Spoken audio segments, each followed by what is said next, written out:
உற்சாகம் ஒரு அல்லேலூயா சொல்லுவோமே. அல்லேலூயா. கண்கள் மூடி ஜெபிப்போம்.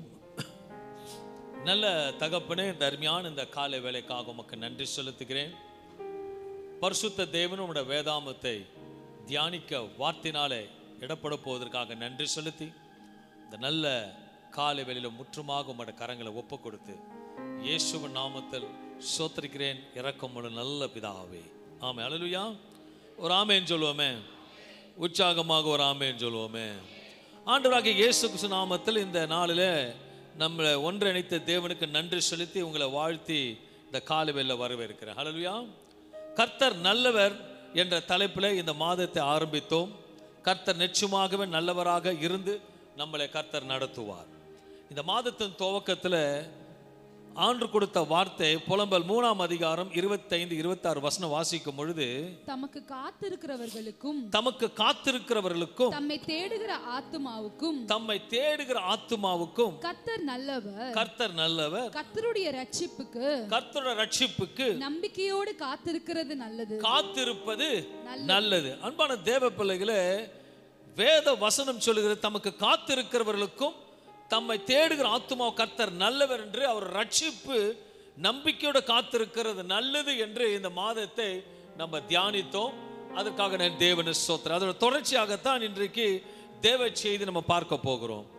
தேவனோட வார்த்தை எங்கெல்லாம் பேசப்பட்டதோ அங்கெல்லாம் மாற்றங்கள் நடந்து கொண்டு இருக்கிறது, அற்புதங்கள் நடந்து கொண்டு இருக்கிறது. கர்த்தர் நல்லவர் என்பதை நாம் ருசித்து பார்க்க வேண்டும். ஆதியிலே தேவன் இயேசு பிரசங்கித்த பொழுதும் அவருடைய சீஷர்கள் பிரசங்கித்த பொழுதும் அநேக அற்புதங்கள் அடையாளங்கள் நடந்துக்கு காரணம் என்று யாரோ சொல்லுங்களா? ஆரம்பத்தில் கிறிஸ்து இயேசு பிரசங்கிக்கும் பொழுது, அவர் உபதேசிக்கும் பொழுது அநேக அற்புதங்கள் நடந்தது அந்த காலத்தில். ஏன் யாரோ சொல்லுங்களா பார்ப்போம். ஒரு காரியத்தை சொல்ல விரும்புகிறேன். ஏன் அப்போது அற்புதம் நடந்ததுன்னா, வேத வசனம் சொல்லுகிறது, மத்தேயு 15ஆம் அதிகாரம் 32வது வசனம் சொல்லுகிறது, இயேசு தம்முடைய சீஷர்களை அழைத்து ஜனங்களுக்காக பரிதபிக்கிறேன். நல்லா கவனிக்கணும். ஜனங்களுக்காக பரிதபிக்கிறேன். அதாவது எப்படின்னா, அவர் இருதயம் துடிக்குது. இவர்கள் என்னிடத்தில் 3 நாள் தங்கியிருந்து சாப்பிட ஒன்றுமில்லாது இருக்கிறார்கள். இவர்களை பட்டினியாய் அனுப்பிவிட எனக்கு மனதில்லை, வழியிலே சோர்ந்து போவார்களே என்றார். கர்த்தரோட வார்த்தையின் மீது ஜனங்களுக்கு எப்படி இருக்கா? அவ்வளவு தாகம் இருக்கிறது. கர்த்தரோட வார்த்தையில, தேவனோட வார்த்தையில ரொம்ப தாகம் இருக்கிறது. அதனால தான் அற்புதம் அடையாளம் நடந்தது. எத்தனை நாள் இருக்காங்களா கர்த்தரோட வார்த்தையை கேட்டுக்கிட்டு? 3 நாள். எத்தனை நாள்? 3 நாள். அது எப்படி இருக்கிறாங்களா?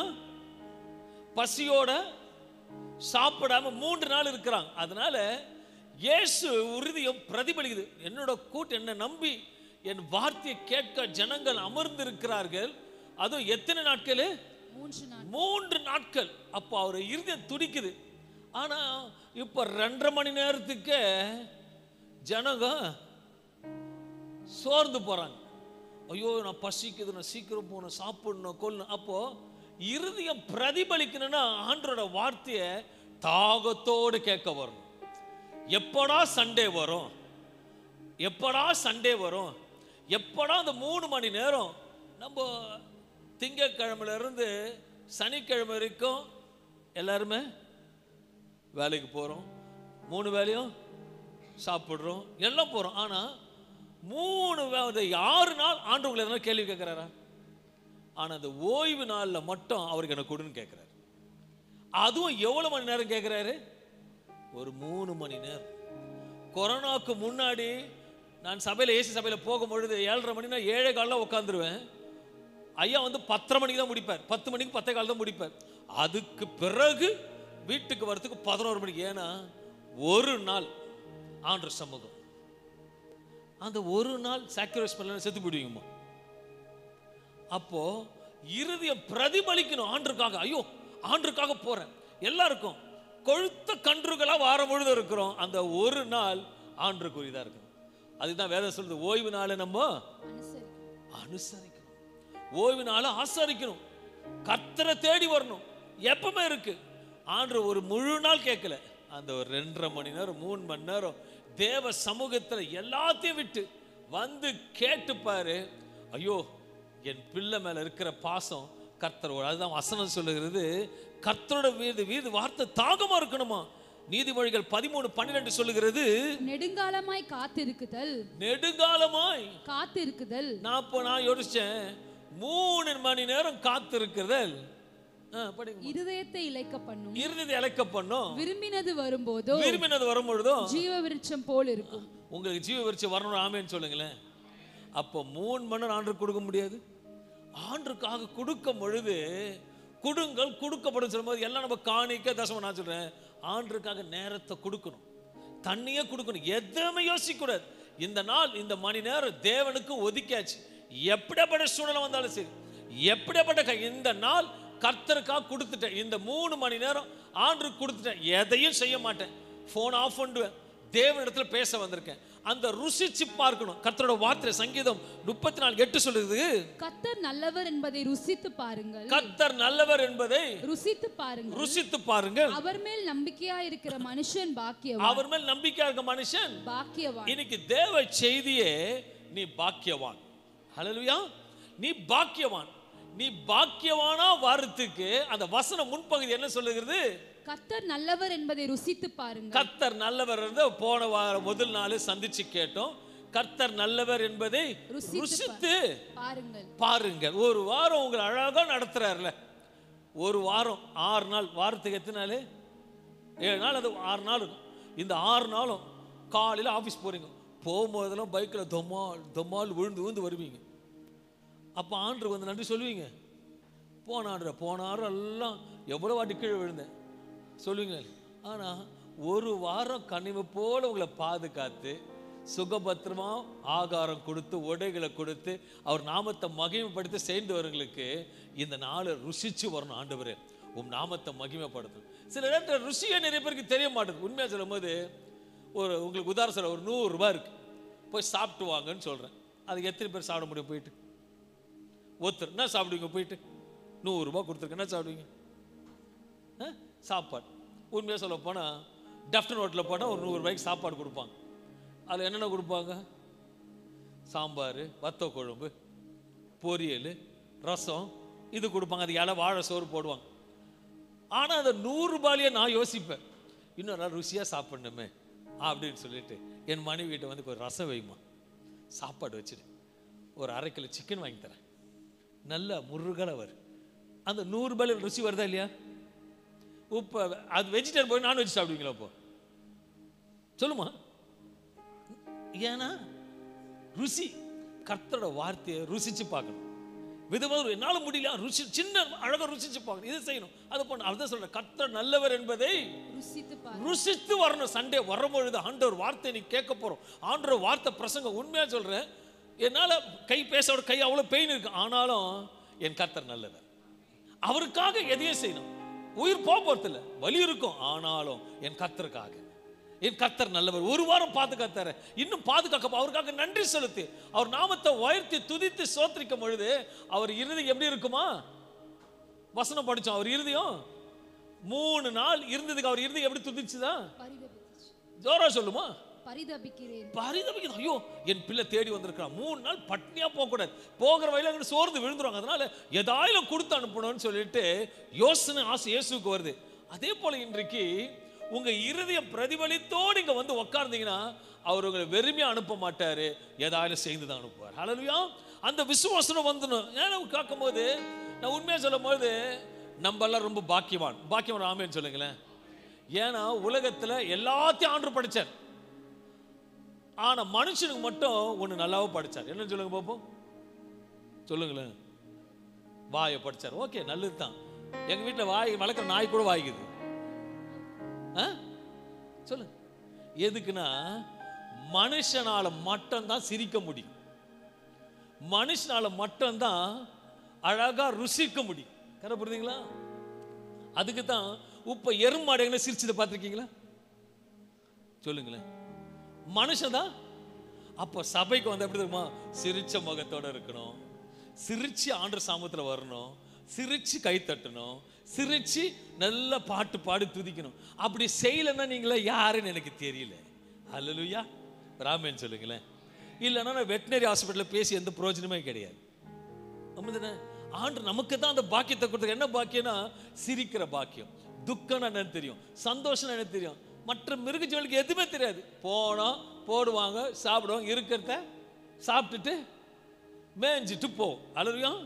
ஆனா நம்ம அப்படி இல்லை. பகுத்தறிவு கொடுத்துருக்காரு, ஞானத்தை கொடுத்துருக்காரு, ருசியை கொடுத்துருக்காரு, எல்லாமே கொடுத்துருக்கும் போது இந்த சண்டேஸ் வரும்பொழுது கர்த்தர் நல்லவர், அவர் ருசித்து பார்க்க வந்திருக்கிற அவர் இருதயம் பிரதிபலிக்க போகுது, எனக்கு ஏதோ ஒன்று செய்து அனுப்புவார்.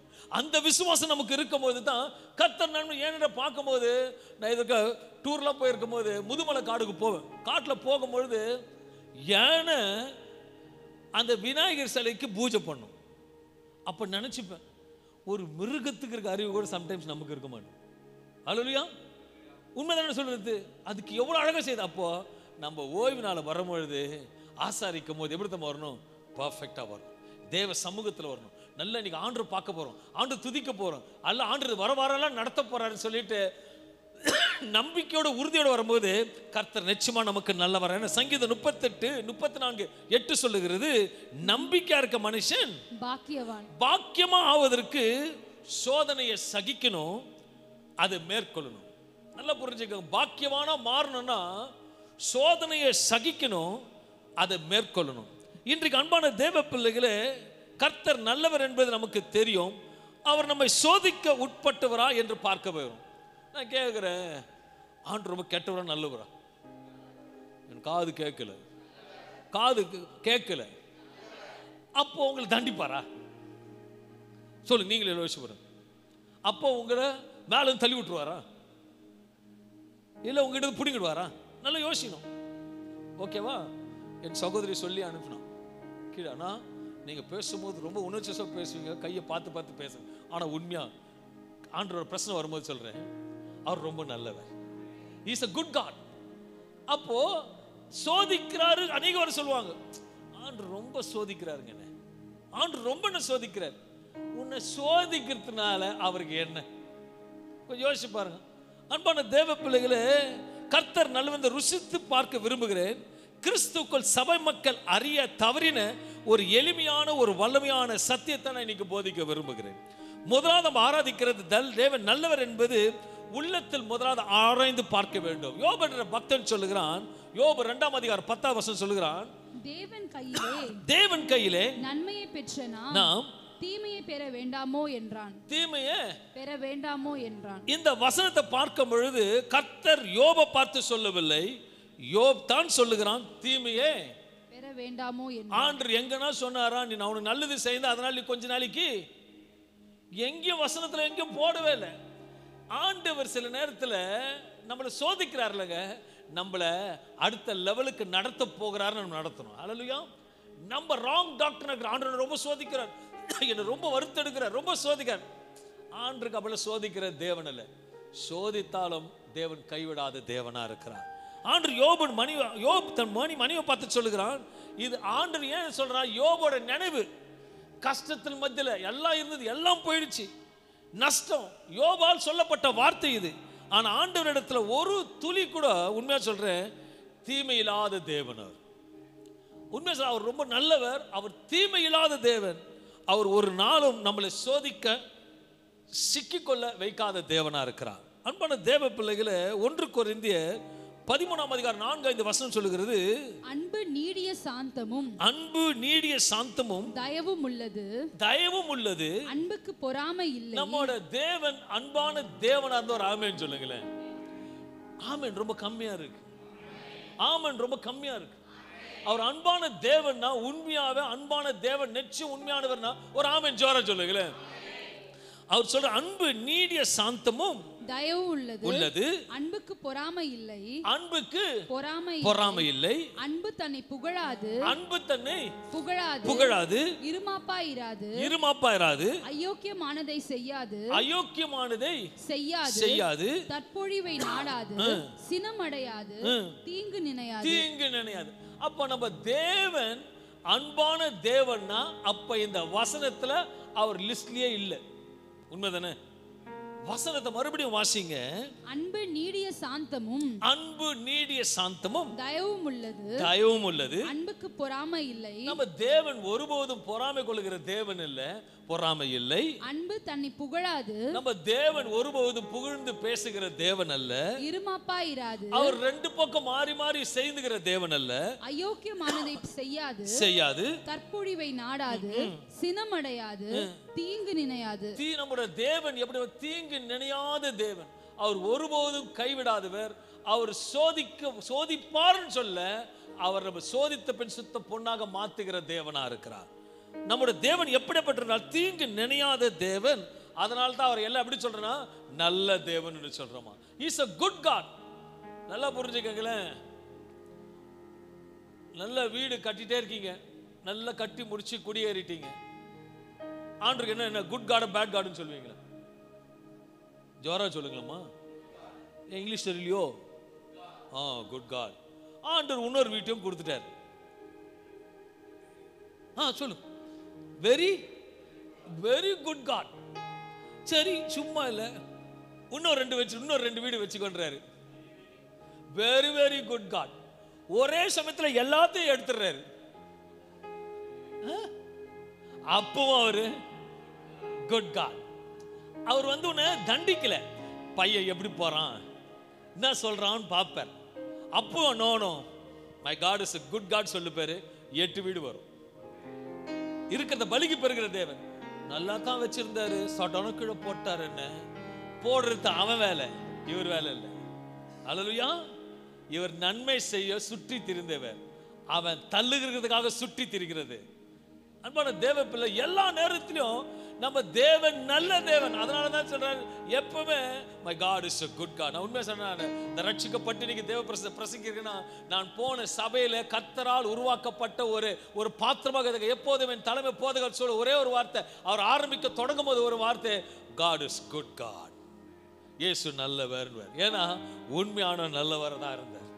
உண்மையா நல்லவர். இன்னைக்கு சொல்ற ரொம்ப நல்லவர். என்ன காரியத்தை செய்தாலும் சில நேரத்தில் அவர் நல்லவர். அவர் சோதிக்கிற தேவன் இல்லை. ஒரு நல்ல உதாரணம் சொல்லிக்கங்களேன். ஒரு காட்டில் ஒரு குரங்கு இருக்கும். என்னதான் நீங்க சொல்லணும். அப்போ காட்டில் குரங்கு பாருங்க. அந்த குரங்கு எல்லா பழங்களும் நல்லா இருக்கும். எது பழங்களும் நல்லா இருக்கு. அதுக்கு விதவிதமாக சாப்பாடு கிடைக்குது. சாப்பாடு எல்லாம் நேரம் சேர்த்து குரங்கு என்ன கிடைக்குது, விதமாக சாப்பாடு. இதை என்ன பண்ணுறோம், ஒரு வேடம் வரோம் குரங்கை பிடிக்கிறது. பக்கத்தில் இன்னும் ஒரு பானையை வச்சு அது உள்ள முந்திரி பருப்பு எல்லாம் நல்லா சூப்பராக ஐட்டெல்லாம் வச்சுட்டான். இப்போ சின்ன குரங்குக்கு கை போகிற அளவுக்கு தோரை வச்சு விட்டான். ஓகேங்களா? உப்பு இல்லை, உப்பு எல்லாமே காட்டில் எல்லாமே இருக்கு, பானையிலையும் எல்லாமே இருக்கு.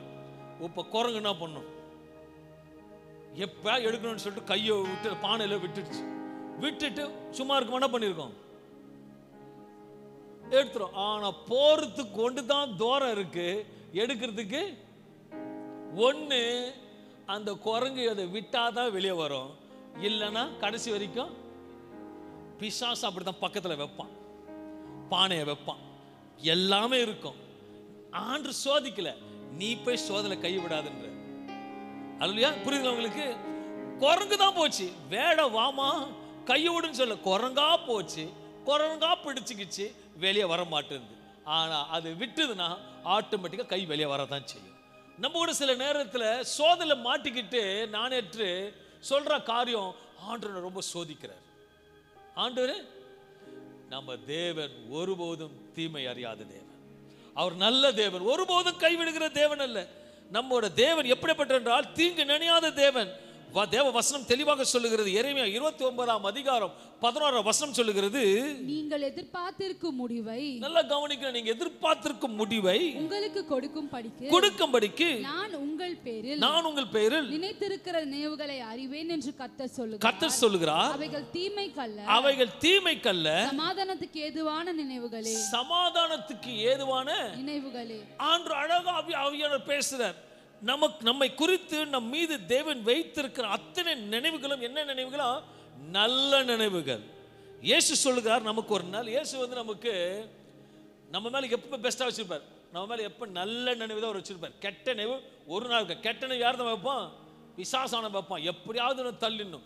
ஆண்டுக்குள் அதிகமாக நெருங்குறான், இவனை எப்படியாவது சீரழிச்சு எடுப்பானா. என் தேவன் நம் மீது வைத்த எப்போதும் நல்ல நினைவுகள். போனவர் 1ஆம் தேதி அழகாக ஆவியான கர்த்தர் காத்திருப்பது நல்லது. எல்லா விஷயத்தையும் அவர்தான் காத்திருக்கணும். அதுக்காக அவர் சோதிக்கல, காத்திருக்கிற வைக்கிறாரு. ஏன்னா பெஸ்டா கொடுக்கிற தேவனா இருக்கிறார். நமக்கு ஆண்டவர் நல்ல இன்னைக்கு ஞானஸ்தானம் எடுத்தவங்களுக்கு அவங்களுக்கு ஒரு பேர் இருக்கும். ஓகேங்களா? என் பேர் பாஸ்டர் சேவியர். இப்போ கொடுத்தாரு சேவியர். உங்க பேர் பிரதர் கிதியோன். உங்க பேர் யாரும் சொல்ல, அவங்க பேர்ல சொல்லுங்களேன். ஜோசப். அவங்க பேர் சொல்லுங்க பார்ப்போம். ஞானஸ்தானம் எடுத்திருப்பீங்களா, பேப்டிசம் கொடுத்துருப்பாங்களா, குழந்தை யாரையோ கொடுத்து உங்க பேர் சொல்லுங்களா. பேர் தானமா கேட்டேன், காசா கேட்டேன். அவங்க சொல்லுங்க சிஸ்டர். எல்லாரும் ஒரு பேர் இருக்கு. ஆனா இயேசு இங்க இயேசு ஒரு பேர் வைக்கிறாருங்க. நல்ல ஒரு பேர் வைக்கிற பாருங்களேன். மத்திய 7ஆம் அதிகாரம் 11ஆம் வசனம் சொல்லுகிறது, ஆகையால் மத்திய 7:11 ஆகையால் பொல்லாதவர்களாகிய நீங்கள் நல்ல ஈவுகளை கொடுக்க அறிந்திருக்கும் பொழுது பரலோகத்திற்கு உங்க பிதா தமக்கு வேண்டிக் கொள்கிறவர்களுக்கு நன்மையானவர்களை நிச்சயம் அல்லவா. அப்போ ஒரு குட் காடா பேட் காடா? நீங்க பிள்ளைகளுக்கு ஒரு குட் ஃபாதரா பேட் ஃபாதரா? அப்ப நீங்களே உங்க பிள்ளைகளுக்கு குட் ஃபாதரா இருக்கும் பொழுது படைச்ச தேவன் அதை காட்டிலும் வெரி குட் ஃபாதரா தான் இருப்பார். ஹல்லேலூயா. ஆனா அவர் ஒரு பேர் வைக்கிறார். என்ன அது சொல்லுங்க பாப்போம். சொல்லுங்களேன். என்ன ஃபர்ஸ்ட்? ஐயோப்பா, உண்மைதானே சொல்றாரு. பொல்லாதவர்கள் அவருக்கு நல்லா தெரியும் மோசமானது இதுன்னு. எவ்வளவு நல்ல பேர், மோசமானது பொல்லாதவங்க. நீங்களே நல்லா பொல்லாதவ இருக்கிற நீங்களே உங்க பிள்ளைகளுக்கு நல்லதை கொடுக்க நினைக்கும் பொழுது, நான் பாவம் அறியாதவன், தீமைனா என்னன்னு தெரியாது, நான் ரொம்ப நல்லதவன், ஒரு பகுல கை விடுவாரா? அப்படிப்பட்ட தேவன் சோதிப்பாரா? நிச்சயமாக சோதிக்க மாட்டான். ஆனா பார்த்திருக்கேன், நல்லா பேசுவாங்க. நல்லா press Lord brother, press Lord press Lord கா, பிரஸ் லார்ட்னா சோத்திரம் பாஸ்டர், சோத்திரம் பிரதர். அதே சமயம் பின்னாடி போய் குழி ஓட்டுவாங்க. அதுக்கு தான் ஆண்டவர் சொல்றாரு, உண்மைதானே, உண்மைதானே, நம்பலாம் இல்ல. ஈஜிப்சி சபையில யாரும் கிடையாது, நான் கேரண்டியா சொல்லுவேன். ஏன்னா என் பிள்ளைங்க எல்லாம் நல்லவன். ஏன்னா கர்த்தர், ஜோரா சொல்லுங்க, அப்ப நீயும் நல்லவன். கர்த்தர், நீங்களும் கர்த்தர், அப்ப நீங்களும் கர்த்தர், அப்ப நீங்களும். ஒருவேளை ஏதாவது பள்ளம் நோண்டிங்கன்னா உங்க பேர் சூட்டுற வார்த்தை என்னது? நீங்கள் பொல்லாத வைங்க. ஐயோ, நல்லா புரிஞ்சுக்கோங்க. பெல்ட் இருக்கு, யாரா கொடுமை பண்ண. நல்ல தேவன், அவர் அருமையான தேவன், அதே சமயத்தில் காண்கிற தேவன். இன்னும் அதிகமா சொன்னா, ஒரு வாட்டி இயேசு கூட கோவம் வந்துதான். எங்க கோவம் வந்தது சொல்லு? மார்க்கெட்ட, சபைய உடனே என்ன எடுத்தாராம்? சாட்டி எடுத்தாருன்னு போட்டுக்குது. அப்போ நல்ல தேவனுக்கும் கொஞ்சம் வரும். அல்லையா? வராதபடிக்கு நம்ம தான் பாதுகாத்து. அல்லையா? அவரா கூப்பிட்டு அடிக்க மாட்டார். அடி வாங்கிறதுல நம்ம போகாம ஸ்டாஃபா இருக்கும். எல்லாம் நல்லா நல்லா சொல்லுவாங்க, praise Lord pastor, praise Lord, praise Lord, praise Lord. ஐயோ, யார் கண்டுபிடிச்சாங்க தெரியல, கர்த்தருக்கு ஸ்தோத்திரம். ஆனா பின்னாடி பல்ல நோண்டுறாங்க பாரு. ஐயோ, நான் நிறைய பாஸ்டர் சொல்லுவாங்க, ஐயா அப்படியா அப்படியா ஸ்தோத்திரம். நான் உள்ள நினைச்சுப்பேன், ஐயா எனக்கு நல்ல குடும்பங்களை கொடுத்துருக்கீங்கப்பா, கர்த்தருக்கு ஸ்தோத்திரம். சீரியஸ், எனக்கு நல்ல கடன்களை கர்த்தருக்கு ஆண்டவர்களை ஆசீர்வதிப்பாராக, கீழே இருக்கிற கர்த்தர்களை ஆசீர்வதிப்பாராக. எரேமியா 29ஆம் அதிகாரத்தில் ஏன் இதை சொல்லுகிறார் என்றால், ஜனங்கள் பில் வாங்கி போயிருக்கிறார்கள், அவர்கள் சிறையிருப்பில் இருக்கிறார்கள், தேவனை மறந்தார்கள், அந்நிய தெய்வத்தை வணங்குகிறார்கள், பலிபீடத்தை தகர்த்தார்கள். அந்த நிலைமையிலும் அவர்களை குறித்து கர்த்தர் நல்ல நிலைமையில் அவர்கள் மீது வைத்தது நினைவுகள் எல்லாம் நல்ல நினைவுகளாக இருக்கலாம். நம்முடைய தேவன் ஒரு நாளும் தீங்கு செய்கிற தேவன் இல்ல. யோபு சொல்லுகிறான், யோபு 23ஆம் அதிகாரம் 10ஆம் வசனம் சொல்லுகிறது, ஆனாலும் நான் போகும் வழியை அவர் அறிவார். அவர் என்னை சோதித்த பின் பொன்னாக விளங்குவேன். சுத்த பொன்னாக விளங்குவேன். சோதனைனா எப்படி நினைச்சுக்கங்க, போயிட்டு கடாயில போட்டு வறுக்கிற தேவன் அல்ல. அவர் ஒரு பானை அனுப்புனாரு, ஒரு குரங்கை வச்சாரு. அந்த குரங்கு தான் டிசைட் பண்ணணும், அதுல போய் கை மாட்டுமா மாட்டாத குரங்கு தான் டிசைட் பண்ணணும். ஆண்டு சோதிக்கல, நீ தான் சோதனை போய் மாற்ற. அல்லேலூயா. God is always a good God. தீமை விசேஷமாக தீமைக்காக சோதிக்கிற தேவன் அல்ல, நம்மை மாற்றுவதற்காக, நம்மை ஆசீர்வதிப்பதற்காக, நம்மை சீர்படுத்துவதற்காக நம்மளை சோதிக்கிற தேவனா இருக்கிறார். நல்லா புரிஞ்சுக்க, சோதிக்கிற தேவன் நம்மளை ஆசீர்வதிப்பதற்காகவும் தீமையிலிருந்து விடுதலைக்குவதற்கும் நம்ம ரட்சிப்பதற்கும் ஆசீர்வதிக்கமாக மாற்றுறார். சில நேரத்தில் காரியங்கள் வரும், ஆனா தப்பிக்கொள்வதற்கு தேவன் நல்லவராக இருக்கிறார்.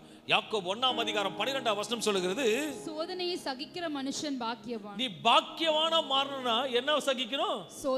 சோதனையை சகிக்கணும். எல்லாம் தேடி வரும்.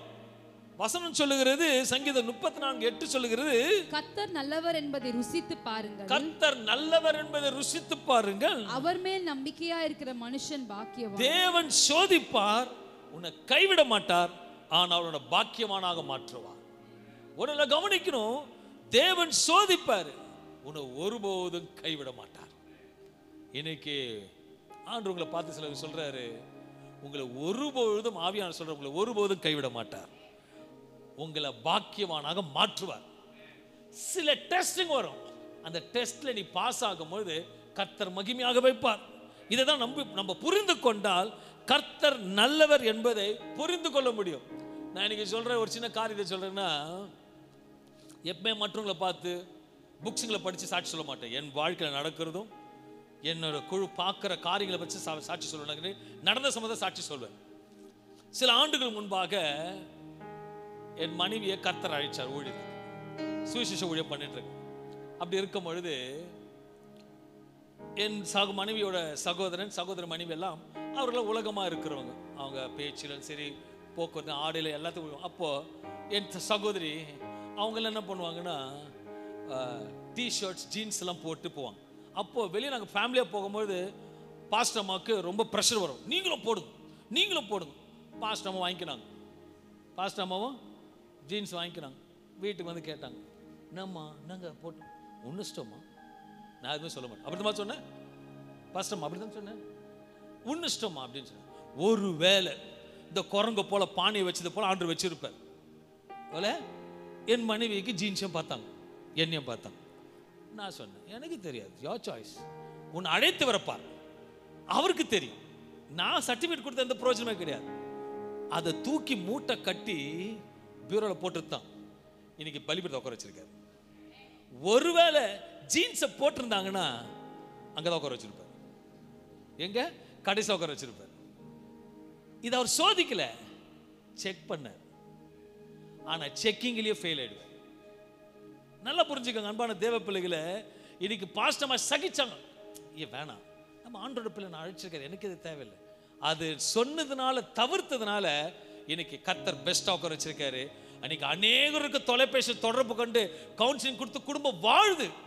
இன்னைக்கு ஒரு சகோதரி நேரத்து ஃபோன் பண்ணி பேசுறாங்க, நான் எப்போ துபாய்க்கு போகணும்னு சொல்லிட்டு கணவன் மனைவியை சேர்றதுக்கு பிரிஞ்சிருக்கிறாங்க. என் தேவன் அப்படி நடத்துகிற தேவனா இருக்கிறார். When you be to the best of God, God will make you to the best of the Lord. நம்ம சில நேரத்தில் குரங்க போல இருக்க கூடாது, கையை விட்டுட்டு எடுக்கலாமா வந்தா எடுத்துரு, இல்லையா பானியோட போய் சாப்பிடு. அல்லேலூயா. சோதிச்ச பின் தான் உப்ப பாஸ்டர் அம்மாவை தண்டிச்சாரா? சோதிச்சார் பாக்கியமான மாற்றுறதுக்காக. இன்னைக்கு ஒரு நல்லா புரிஞ்சுக்க, தேடி வரும். இயேசுவை தேடி வந்தான், வா வா வா வா மேலே இட்டு போறேன், பார் எல்லாத்தையும் பார், உனக்கே தரேன், என் காலில் விழு, எல்லாம் உனக்கு தானா. அவர் சொன்னார் ஒரு வார்த்தை சூப்பரா சொன்னார். சொன்னாரு, அப்பால போனா இல்லையா? சில நேரத்தில் வரும்போது நம்ம கேள்வி கேட்கணும், ஏய் அவர் அனுப்பி வந்தியா இல்ல நீயா வந்தியா? நம்ம பேசணுங்க. ரகசியம் கத்துக் கொடுக்குறேன், ஏய் அவர் அனுப்பி வந்தியா நீ வந்தியா? அவர் அனுப்பி வந்தா நான் போயிட மாட்டேன், ஆனா நீயா வந்த முடிச்சிடுவேன். வார்த்தைனால, வல்லமைனால, பிரசன்னத்தினால, மகிமைனால அப்படி சொல்லி பாருங்க, கர்த்தர் மகிமையை கிரியை செய்வார். உள்ள வரும், ஏய் ஊயின்னு வரும். யார் அனுப்பிங்க வந்த? போகணும், போயிடும். ஏன்னா உள்ள இருக்கிறவர் பெரியவர். உலகத்தில் இருக்கிறவனை காட்டிலும் நம்மோடு இருக்கிறவர் பெரியவர். அவர் நல்லவரை கட்டவரா? Good God. காத்திருப்பது நல்லது. தேவ சமூகத்தில் அன்பான தேவ பிள்ளைகளே, சில நேரத்தில் காரியங்கள் வரும். சோதனைக்கு சகிக்கிற மனுஷன் பாக்கியவான். சில சோதனைகளை குறித்து வேதத்தில் நான் உங்களுக்கு காண்பிக்கவிருக்கிறேன். உடைக்கக்கூடாத சோதனை, உட்படக்கூடாத சோதனை, சகிக்க வேண்டிய சோதனை, மேற்கொள்ள வேண்டிய சோதனை. அன்பான தேவ பிள்ளை, முதலாவதாக உட்படக்கூடாத சோதனை. ஒரு தேவனுடைய பிள்ளை எல்லா சோதனைகளிலும் சிக்கிக் கொள்ளக்கூடாது. ஆண்டவராகிய இயேசு கிறிஸ்து ஆதியிலே ஜெபிக்க கற்றுக் கொடுக்கிறவரா இருக்கிறார். மத்திய 6:13 எடுத்துக்கொள்ளும் பொழுது, எங்களை சோதனைக்கு உட்பட பண்ணாமல், கற்றுக் கொடுக்கிற காரியம் என்ன? எங்களை சோதனைக்கு உட்பட பண்ணாமல் தீமை நின்று எங்களை ரட்சித்துக் கொள்ளும். இந்த பகுதி ஆண்டவர் இயேசு கிறிஸ்து தம் சீஷர்களுக்கு ஜெபிக்க கற்றுக் கொடுக்கிறார்.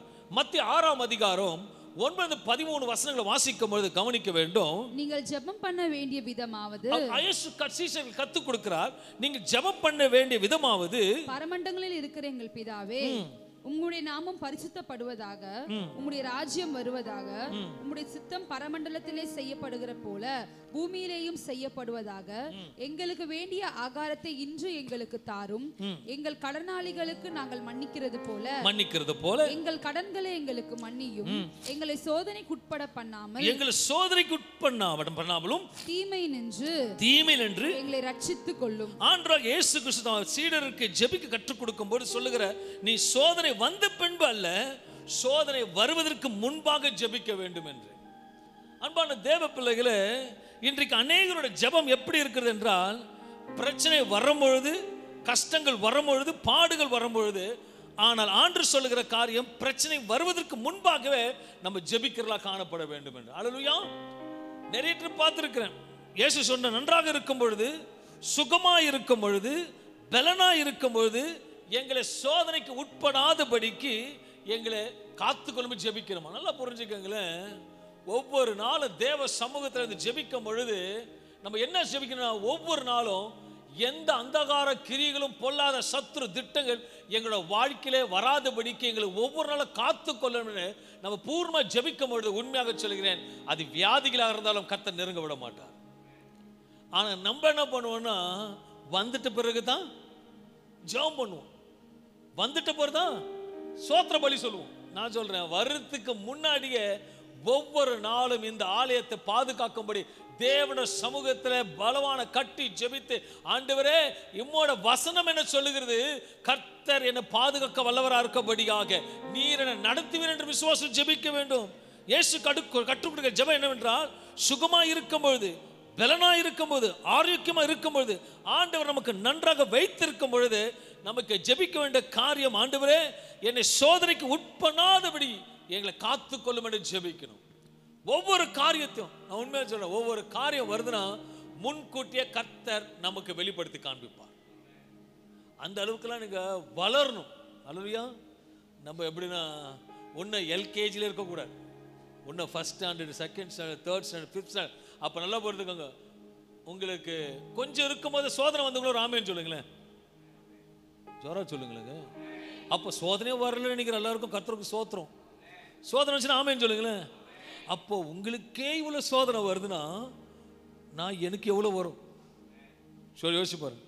ஆனால் அந்த சோதனையை மேற்கொள்ள ஒவ்வொரு நாளும் எனக்கு மட்டும் இல்லை, என் கூட வந்திருக்க இன்ஜின் பெட்டியில் வர எல்லா பொட்டிகளுக்கும் எனக்கு ஜெபம் பண்ணணும், நானும் மனைவியும். அல்லேலூயா. சும்மா இல்லை, காலையில் நீங்கள் பைக்கில் போயிட்டு வரீங்க தெரியுமா, நைட்டு வர வரைக்கும் உங்களுக்காக 2 ஜீவன் பிரதிபலிக்கும், உங்களுக்காக 2 ஜீவன் பிரதிபலிக்கும். காலையிலேருந்து பிரதிபலிக்கும், ஐயோ என் பிள்ளைங்க போகிறாங்க, பாதுகாப்போடு வீடு வரணும், ஐயோ பிள்ளைங்க போகிறாங்க, காத்து கொண்டு வரணும்னு சொல்லிட்டு அதுக்காக தான் எங்களை அழைச்சார். உங்களுக்காக முழங்கல்ட்டு ஜெபிக்கும்படி அழைத்தார். எதுக்குன்னா, என் பிள்ளைங்க போகிறாங்க, இன்னைக்கு பாதுகாப்போடு வீடு திரும்பணும். அப்போ நீங்கள் வரும்போது ஆண்டுக்கு நன்றி சொல்லணும், ஆண்டவரே எனக்கு நாங்கள் எதில் சிக்கிக்கொள்ளாதபடிக்கு நீ வேலை எடுத்து காத்துக்கொள்ளும், வியாதி வராதளவுக்கு பாதுகாத்துக்கொள்ளும். நல்லா புரிஞ்சுக்கங்களேன். கொரோனா எங்கேயோ வருது, ஆனா முன்னாடியே மாஸ்க் வாயில மாட்டிப்பாங்க. அதில் ஃபர்ஸ்ட் பேஷண்ட் மனைவிக்கு உண்மை கொரோனா இருக்கும் போது என்ன சொல்ல, மாஸ்க் போடு மாஸ்க் போடு மாஸ்க் போடு.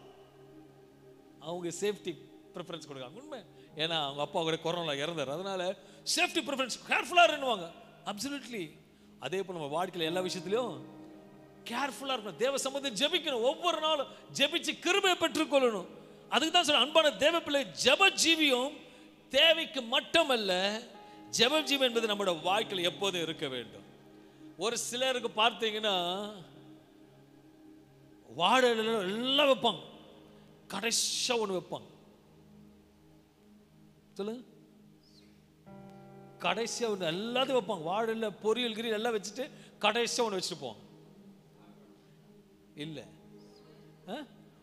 உப்பு வைப்பாங்க. எதுக்கு சொல்லு? ருசி இல்லைன்னா உப்பு ஆட் பண்ணுறதுக்கு. அது ஒரு பக்கம். இன்னொன்று கொஞ்சம் நமக்கு யாரும் எதை சொன்ன மாதிரி இருந்தது, பரவாயில்ல சொல்லுங்க, தப்பு இல்லை. எதுக்கு அது உப்பு வைக்கிறாங்க கொஞ்சம்? பரவாயில்ல சொல்லுங்களேன். அதெல்லாம் சூடெல்லாம் சொல்ல மாட்டேன் நான். என்ன வரணும்? அப்போ ஆண்டோட பிள்ளைங்களுக்கு கொஞ்சம் வாழ்க்கையில் ஜெபமாவது இருக்கணும், கொஞ்சம் தேவனுக்கு பயப்படணும், தேவ சமூகத்தில் இருக்கணும். அது தான் ருசி கொடுக்கும். நல்லா கவனிங்க. சாப்பாடு ஃபுல்லாக போட்டுட்டு, சாம்பார் ஃபுல்லாக வச்சுட்டு, நல்லா சிக்கன் 65 எல்லாம் வச்சுட்டு, எதுலேயும் உப்பு போடல, சாப்பிடுவீங்க? அப்பா சாப்பிடுங்கப்பா, நிறைய வைக்கிறாங்க, சாப்பிடு சாப்பிடு. ஒரு பிட்டு கூட வாயில. ஏன்? ருசி இல்லை. கர்த்தர் நல்லவர் என்பதை ருசித்து பார்க்கணும். அந்த உப்பு சாயல் நம்ம கூட இருந்தாதான் உன் வாழ்க்கை ருசி ஆகும், உன் வாழ்க்கை கிருபையா நடத்தும். அந்த சின்ன ஜெபம் ஒரு பெரிய அசைவு உண்டாகும். கடுகளவு விசுவாசம் இருந்தா அந்த மலையே பெறந்து போமா. நான் சொல்றேன், அதான் சொன்னேங்க, கொஞ்சம் உப்பு இருந்தாதான் ருசியா சாப்பாடுக்கு தெரியுதுன்னா அப்ப இயேசு நம்மோட எப்பவுமே இருக்கணும். அந்த ஜெப ஆண்டுகள் நீ எப்பவுமே ஒரு காரியம் வருவதற்கு முன்பாக நல்லா பார்த்துருக்கேன். முன்னாடி ஆண்டவரே எனக்கு இந்த நாளில் எனக்கு எதுவுமே வரக்கூடாது, என் கிட்னி நல்லா இருக்கணும், என் ஒரு லங்ஸ் ஒவ்வொரு உறுப்பு நல்லா இருக்கணும், ஜெபம் பண்ணுங்க. ஆனால் எனக்கு எப்போ வரேன்னா ஸ்கேன் எடுக்க போகும்போது தான் ஜெபம் பண்ண சொல்லுவாங்க. அல்லேலூயா. ஐயா நான் ஸ்கேன் எடுக்க போகிறவங்க ஜெபம் பண்ணுங்க. அது முன்னாடி ஜெபம் பண்ணியிருக்கலாம்ல. இருக்கிற டைம் எல்லாம் வேஸ்ட் பண்ணியாச்சு. நான் சொல்றேன், இனிமேட் ஆகுது உங்கள் சரீரத்தை பாதுகாக்க ஜெபம் பண்ணுங்க. நீங்கள் செவுரு இல்லாமல் அப்படிதான் சொல்லுவாங்க, செவுரு இல்லாமல் இந்த எதுவுமே இல்லாமல் எவ்வளோ கோடி கணக்கு வந்தாலும் ஒன்றும் செய்ய முடியாது. அல்லேலூயா. அதனால இது ஆலயம். என்ன ஆலயம்? இது தேவனோட ஆலயம், உண்டு கிடையாது. யாருது? தேவனோட ஆலயம். அப்ப அந்த தேவனோட ஆலயத்தை எப்படி வச்சுக்கணும்? எப்படி? சுத்தமா. தோரா சொல்லுமா? இல்லையா, கொஞ்சம் தான் வருது. ஒருவேளை சுத்தமா இல்லாதவங்களாம் சொல்ல நினைக்கிறேன். சுத்தமா ஆண்டவர் சமூகத்தில் ஜெபித்து ஒவ்வொரு நாளும் இருக்கும் பொழுது கர்த்தர் நம்ம, அப்போ நீங்க எப்படி இருப்பீங்களா? தேவனுக்கு நல்லா. அப்போ உங்க பேரு மாற்றப்பட்டது. இல்ல நீங்க யாரு? பொல்லாதவனி. ஏய் நீ பொல்லாதவனி, நீ மோசமான பிரேசால் சொல்ற, பின்னாடி போயிட்டு குழி வெட்டுற. இன்னைக்கு ஆண்டவர் சொல்றாரு, எனக்காக நீ பாக்கியம். நான் இன்னைக்கு ஆண்டவர் கேட்கிறேன், நீ பாக்கியவான ஆகணுமா? பாக்கியவான வருகிற ஆமேன்னு சொல்லுங்களேன். நீ பாக்கியவான ஆகணும்னா நிச்சயமா சொல்றேன், நீ ஆண்டவரோட சமூகத்தில் எல்லாத்தையும் சகிக்கும் பொழுது என் கர்த்தரோட பாக்கியவானா மாற்றுவார். Is a good God. அதுக்கு முதலாவதாக காலங்கள் உன்னை மேற்கொள்ளும்போது நீ ஜெபிச்சு அனுப்படும் போது கர்த்தர் ஆசீர்வதிப்பார். இரண்டாவது காரியத்தை, சில வாழ்க்கையில தேவைக்காக மாற்ற ஜெபிப்பார்கள். தேவைகளுக்காக மாற்றம் ஜெபம் பண்ணுவாங்க. உனக்கு இதை கொடுங்க ஆண்டவரே, அதை கொடுங்க ஆண்டவரே, என்ன வழிநடத்துங்க. ஆனால் இயேசு சொல்கிறார், நீங்க சோதனைக்கு உட்படாதபடிக்கு முன்கூட்டியே ஜெபிக்க வேண்டும் என்று இயேசு கற்றுக் கொடுக்கிறார். என்ன சோதனைக்கு உட்பட பண்ணாமலும் ஜெபிக்க வேண்டும். இன்றைக்கு ஒரு ஆண்டவர்களை பார்த்து கேட்கிறார், ஆரம்பத்தில் நான் உன்னை ரட்சிக்கும் பொழுது எனக்கு நீ செவி சாய்த்து ஜெபித்தது போல இன்றைக்கு ஜெபிக்கிறாயா? ஆரம்பத்தில் ரட்சிக்கப்பட்ட நாளில் நீ ஜெபிச்சது போல இப்போ ஜெபிக்கிறியா? நீயே கேள்வி கேட்டுக்கோ, நீங்களே கேள்வி கேட்டுக்கோ. எழுந்துச்சுமா, பேக மாட்டணுமா, ஆபீஸ் போகணுமா, வந்துமா, தட்டை கழுவணுமா, சாப்பிட்டுமா, நல்லா தூக்குமா, காலையில் எழுதிச்சோமா, திருப்பி பேக மாட்டணுமா? ஆதியில இருந்தது எங்க? ரட்சிக்கப்படும் பொழுது ஒரு ஒரு தனி பிரசனம் இருக்கும். ஐயோ ஆண்டருக்காக, ஐயோ அந்த ஆண்டருக்காக தான். ஆண்டர் கேட்கிறாரு, நீ கேட்காமலேயே உன்னை மேன்மையா வைத்திருக்கிற. ஆனா மேன்மை வந்த பிறகு உன்னிடத்துல இருக்கிற வருவு எங்கன்னு கேட்கிறார். அல்லேலூயா. கேட்டவங்க கொடுக்குறாரா? கேட்டவங்க கொடுத்தாரா இல்லையா? இந்த பக்கம் சொல்லுங்க, கேட்டவங்க கொடுத்தாரா ஆமென்னு சொல்லுங்க. இந்த பக்கம் கேட்டவங்க கொடுத்தாரா ஆமென்னு சொல்லுங்க. கேட்டதை கொடுத்தாரா ஆமென்னு சொல்லுங்க. ஆண்டவர் திருப்பி கேட்குற, நீ கேட்கறதுல நான் கொடுக்குறேன்னு எனக்கு கொஞ்சம் நேரத்தை கொடுக்க கூடாது? யோசிச்சு பாருங்க. இன்னைக்கு சொல்றார், ஜெபிக்க கத்து கொடுக்குறார். ஆண்டவர் நீ நல்லா தூங்கு, நானே ஜெபிக்கிறேன்னு சொல்றது அர்த்தமே இல்லை. அல்லேலூயா. நீ நல்லா தூங்குப்பா, நானே உன் தலையாண்ட வந்து ஆண்டவர் பிள்ளை ஆசிரியர் சொல்லிட்டு போறேன்றார். அப்படி கிடைக்கிற தேவன் அல்ல. வசனம். அன்பான தேவ பிள்ளைகளே, இன்று ஒரு மாற்றிக்கொள்ள கவனம் வேண்டும். இன்று ஒரு காரியத்தை வேதத்தில் காண்பிக்க விரும்புகிறேன். ஆண்டவராகிய இயேசு கிறிஸ்து தன்னுடைய ஊழியத்தில் இறுதி நாட்கள் வருகிறது. ஆண்டவராகிய இயேசு கிறிஸ்து சீடர்களை பார்த்து தனக்கு உண்டான போகிற காரியங்களை, சிலுவை பாடுகளை குறித்து எல்லாத்தையும் பேசும்பொழுது அவர்கள் மனதை ஏற்றுக்கொள்ளவில்லை. அவர் சொல்றார், சீசங்க இதெல்லாம் நடக்க போகுதுன்னு. அந்த வசனத்தை வாசிப்போம். இயேசு சீடருக்கு ஒலிவ மரத்துக்கு செல்கிறார்கள். இயேசு சீசர் ஒரு இடத்துல அமர வைத்து விட்டு அவர்களை பார்த்து சொல்லுகிற வார்த்தை லூக்கா 22ஆம் அதிகாரம் 29-40 வசனங்களை வாசிக்கும் பொழுது, 39-40 வசனங்களை வாசிக்கும் பொழுது, பின்பு அவர் புறப்பட்டு வழக்கத்தின்படியே ஒலிவ மலைக்கு போனார், ஒலிவ மரத்துக்கு போனார். அவருடைய சீஷரும் அவரோடு கூட போனார்கள். அவ்விடத்தில் சேர்ந்த பொழுது அவர் அவர்களை நோக்கி நீங்கள் சோதனைக்குட்படாத படிக்கு, கவனிக்க சொல்ற வார்த்தை, நீங்க சோதனைக்கு உட்படாத படிக்கு ஜெபம் பண்ணுங்கள் என்று சொல்லி அவர்களை விட்டு கல்லெறியும் தூரம் அப்புறம் போய் முழங்காற்படியிட்டு, பிதாவே உமக்கு சித்தமானால் இந்த பாத்திரம் என்னை விட்டு நீங்கும்படி செய்யும். ஆயினும் என்னுடைய சித்தத்தின்படி அல்ல, உம்முடைய சித்தத்தின்படியே ஆக கடவுது என்று ஜெபம் பண்ணினார். இயேசுவுக்கு சீஷருடைய ஜெபத்துல நம்பி இருக்கு. ஆனா சீஷர்களுக்கு அவரோட ஜெபத்துல நம்பிக்கை இல்லை. அல்லேலூயா. ஒரு சின்ன காரியம் சொல்றேன், பலிபீடத்தை சொல்றேன். நிறைய ட்ரிப் சொல்லுவேன், உங்களால முடியலையா, ஏதோ ஒரு காரியமா இருக்கா, வந்து இந்த பலிபீடத்தை வந்து ஜெபம் பண்ணுங்கன்னு சொல்லுவேன். நிறைய பேர் ஜெபம் பண்ணிட்டு போவாங்க. நிறைய பேர் மாசத்துல ஒரு ஆட்டு வந்து 1 hour ஜெபம் பண்ணிட்டு சொல்லியிருக்கோம். ஆனா ஆண்டு சொல்ற முன்னாடியே ஜெபம் பண்ணுன்னு. ஆனா நம்ம ஜனங்களை எப்படி தெரியுமா, நடந்து முடிஞ்சிட்ட போரு நான் சம்டைம்ஸ் நிக்க முடியாதுங்க, ஈரமா இருக்கும், அழுது ஜெபம் பண்ணுவாங்க. வந்துட்ட போர் ஜெபம் பண்ணுவாங்க. நான் சொல்றேன், வருத்துக்கு முன்னாடி ஜெபம் பண்ணு, வருத்துக்கு முன்னாடி ஜெபம் பண்ணு. நான் காலையில் இங்கே தான் இருக்கேன், சாயங்காலம் வரைக்கும் இங்கே தான் இருக்கேன். ஐயா நான் மேலே போய் ஜெபம் பண்ணி ஜெபம் பண்ணிட்டு போங்க, ஒரு பிரச்சனை கிடையாது. நீங்க தேவ சமூகத்தில் ஜெபிச்சு பாருங்க, கர்த்தர் உங்களை வெயில எடுப்பார், கர்த்தர் உங்களை பாதுகாப்பார். உட்படாதபடிக்கு கர்த்தர் காத்துக் கொள்கிற தேவனா இருக்கிறார். இயேசு கிறிஸ்து ஜெபத்தை சீஷருக்கு இயேசு கிறிஸ்து ஜெபித்தால் தான் இல்லை, அந்த ஜெபமானது அவர்களை பாதுகாக்கப்படும்படி இயேசு விரும்புகிறார். இது இயேசு நல்லா தூங்க, நான் பாட்டு ஜெபம் பண்ணிட்டு போறேன்னு சொல்லியிருக்கலாமே. அவர் ஜெபத்துக்கு முக்கியத்துவம் கொடுக்கிறாரு, பிதாவின் சித்தத்தின்படி செயல்படணும் விரும்புகிறார். ஹல்லேலூயா. அன்பான தேவ பிள்ளைகளே, இன்றைக்கு கர்த்தர் முதலாவதாக சோதனைக்கு வராதபடிக்கு, உட்படாதபடிக்கு நீங்க ஜெபிக்கிறவர்களாக காணப்பட வேண்டும் என்று இயேசு விரும்புகிறார். அன்பான தேவ, சில பிரச்சனைகள் சோதனைகள் உட்படும் பொழுது தான் நம்ம ஜெபிக்க விரும்புகிறோம். ஏன்னா யாக்கோபு 5:13 சொல்லுகிறது, உங்களில் ஒருவன் துன்பப்பட்டால் ஜெபம் பண்ண கடவன், ஒருவன் மகிழ்ச்சியாய் இருந்தால் சங்கீதம் பாட கடவன். சங்கீதம் எவ்வளவு அழகா சொல்றார் பாருங்களேன். சோர்வு இருக்கும் பொழுது ஜெபிக்கணும், மகிழ்ச்சியா இருக்கும் பொழுது சங்கீதம் பாட துதிக்கணும். Simple logic. ஜெபிக்கணும், சோர்வா இருக்கும் போது மகிழ்ச்சியா இருக்கும் போது, சோர்வா இருக்கும் போது ஜெபிக்கணும், மகிழ்ச்சியா இருக்கும் போது துதிக்கணும். இதுதான் சிம்பிள் லாஜிக். ஆண்டவர் சொல்றார், நீ நல்லா ஜெபம் பண்ணு, நான் உன்னை ரட்சிக்க விடு, சோதனை வராதபடிக்கு உன்னை வெளியெடுப்பேன். பிரச்சனைகளுக்காக ஜெபித்து விட்டு துதிக்கும் போது கர்த்தர் நிச்சயமாக கிரியை செய்வார். ஒன்னு சொல்ற, நல்லா புரியுங்களே. இன்னைக்கு நல்லா ஜெபம் பண்ணிட்டு நீங்க தூங்குங்க.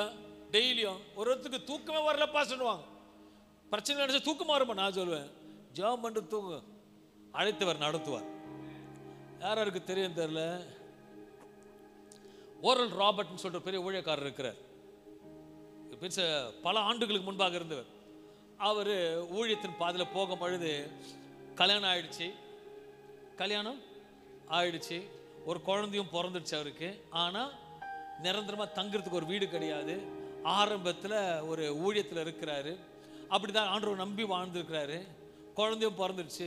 குழந்தைக்கு எதனா பால் வேணும்னா கூட ஒரு யார் சொன்னால் ஒரு பிலீவர் வீட்டில் தான் தங்கியிருக்கிறார். நல்ல ஊழியக்காரு, ஒரு விசுவாசி வீட்டில் தங்கியிருக்கிறாரு. அந்த குழந்தைக்கு பால் வேணும்னா கூட அந்த விசுவாசி ஃப்ரிட்ஜில் தான் பால் எடுத்து கொடுக்கணும்.